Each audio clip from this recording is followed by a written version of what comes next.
Now, when it comes to people coming back from the war zone, whether you're a combat casualty or you just been in an accident, the first thing that happens to you, Judy, is you go to a medical evaluation board and they decide, can you be retained?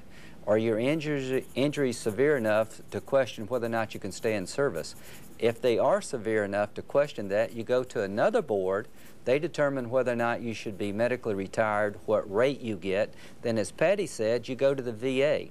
Long-term health care is administered by the VA, not DOD, and that's where people fall in the cracks. Well, actually, I'll amend that a little bit. What's happened is we have so many people coming into this medical hold decision, not enough people to process them. So instead of getting into that medical hold and getting out and getting into good VA care, they're left for months. We're talking 18 months left in medical hold, and their families are just on hold through all this. So why are they being held for so long, Senator? Capacity. We do not have enough people to get them through the system, and that is a lack of long-term planning in this whole war. Is it a funding question? It is a funding question. It is enough personnel to process them.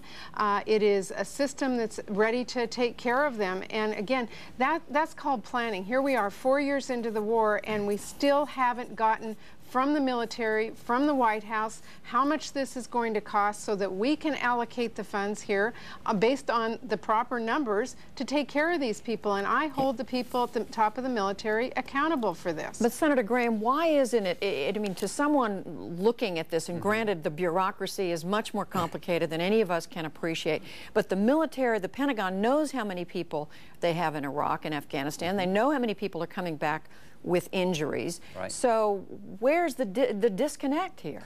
Well, it's a matter of the injuries pile up and the system hasn't accommodated. What was Abu Ghraib about? It was about not enough people to run the jail who were poorly trained. And all I can tell you is that Patty's right in this regard. The system is a series of medical legal judgments that have to be made because there's a process in place that does work if you've got it adequately resourced. We're playing catch-up, Judy. We're playing catch-up all over the military. We're redesigning our Humvees to absorb blasts that are saving lives. We're playing catch-up in equipment. We're playing catch-up in how to treat wounded people. And Congress and the administration needs to sit down and listen to Bob Dole and Ms. Shillelagh and get their thoughts. But I've got a pretty good idea as a military lawyer where the problems are. We just don't have the capacity to deal with the claims.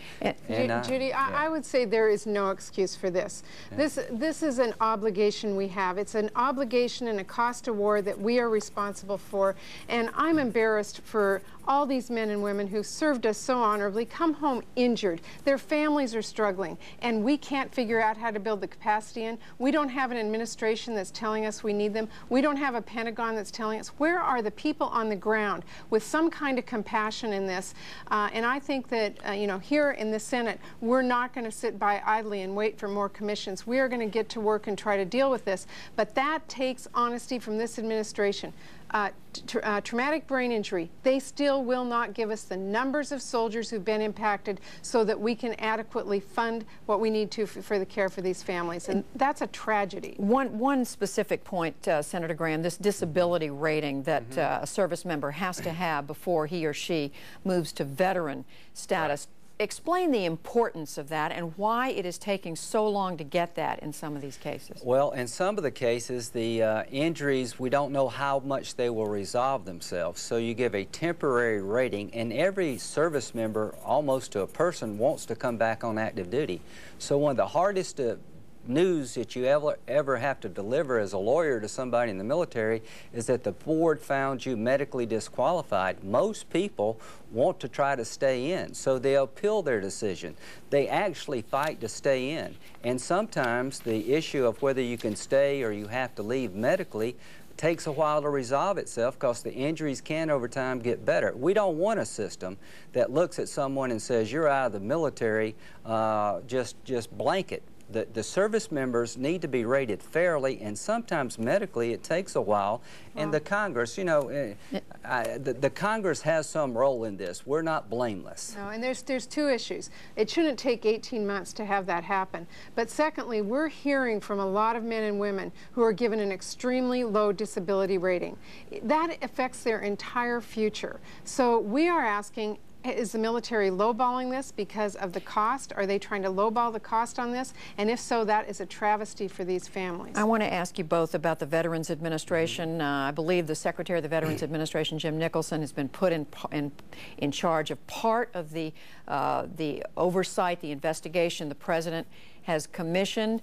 Is that the way this process should work? And what are your concerns about the Veterans Administration and the way it is interfacing with the Pentagon? Well, it's a whole chasm between the paperwork that you get when you get out of the military and the paperwork that's required by the VA. And when we asked at the committee today, it was very clear that the Surgeon General of the Army, General Kiley, had not even sat down with Secretary Nicholson to say, where do we have this bureaucratic problem? That's a beginning step, but there's a lot more to it. And frankly, what we've seen from the VA is the same thing we've seen from the Pentagon at this point, is that we haven't been given honest numbers and assessments of what this war is costing so that we can provide the resources that are needed. Senator Graham, once all these reviews are finished, the President's commission, that panel still being put together, the Congress is doing its work, we've got other reviews underway by the Pentagon.